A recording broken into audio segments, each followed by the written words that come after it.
Voici l'itinéraire de M. Victor Hanès. L'exode de Victor Hanès fut le suivant. M. Hanès et sa famille sont partis de Molles, en direction d'Ypres. Cependant, comme sa maman ne sait pas rouler à vélo, le groupe doit malheureusement se séparer, avec pour objectif, bien sûr, de se rejoindre plus loin.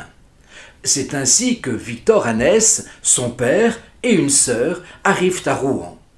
L'objectif, en fait, était de gagner le sud de la France. Le père de Victor Hanès, ayant vécu la Première Guerre mondiale, c'était la destination finale qu'il s'était donnée. De Rouen, ils partent alors en train vers Cherbourg. Ils logent dans des camps de réfugiés. À ce moment-là, on leur dit qu'il est désormais impossible que l'armée belge parte à la recherche du reste des membres de la famille, demeurés en arrière. Et c'est ainsi qu'ils embarquent dans des bateaux à destination, non pas du sud de la France, mais de l'Angleterre. Monsieur Victor Hanès arrive à Londres, où tous les réfugiés sont rassemblés dans le cinéma Crystal Palace. Ensuite, ceux-ci sont dispersés dans différents villages et Victor Hanès et sa famille s'installent dans la localité de Bromley, dans le sud-est de Londres. Puis, déménagement vers Lewisham, un autre quartier dans le sud-est de Londres, mais un quartier plus chic, précise son fils, pour s'installer dans la famille Ménard à l'adresse Mitchell Dever Road 22. Durant cette période, Victor Hanès et sa famille restent en contact avec les autres réfugiés de Molles qui séjournent dans la même région, le même groupe avec lequel ils avaient évacué.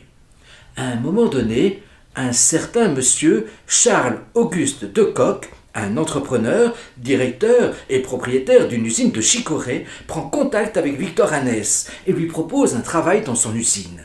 C'est ainsi que la famille Hanès déménage à nouveau, cette fois vers Lakenheath. À 18 ans, Victor Hanès reçoit une convocation émanant de l'ambassade de Belgique à Londres, l'appelant à rejoindre les forces armées belges en Angleterre. Il suit alors une formation à Tenby, son premier lieu de résidence comme militaire.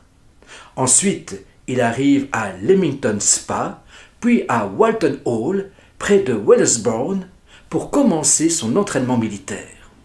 En mai 1944, les soldats de la brigade Piron sont déplacés vers Great Yarmouth, près de Lowestoft, plus précisément à Fritton Warren. Le 2 juin 1944, un autre camp militaire est créé à Sheffrett, près de Cambridge. Fin juillet, la brigade fait un dernier exercice militaire à Falkenham, Norfolk. Des militaires anglais supervisent cet exercice afin de s'assurer que la brigade Piron est prête à entrer dans la guerre et prête aussi pour le débarquement de Normandie. Finalement, la brigade Piron ne participera pas au débarquement du 6 juin. 2 traversées des forces belges auront lieu en juillet et en août. Monsieur Victor Hanès fera partie de cette seconde traversée. En effet, c'est à Tilbury qu'il embarque en août 1944 pour arriver à Arromanches le 8 août. Victor Hanès était 2e mitrailleur sur une machine appelée Brengun. C'est dans un véhicule de transport à chenilles, un troop carrier, qu'il a franchi la frontière à Rongy le 3 septembre 1944 à 16h36 exactement. La brigade Piron a continué sa marche libératrice vers Bruxelles et les Pays-Bas. Après la guerre, Victor Hanès fait partie des troupes d'occupation. Il est en Rhénanie du Nord, Westphalie. Il y vivra un moment particulièrement émouvant lors de l'inspection des troupes par le général Piron lui-même.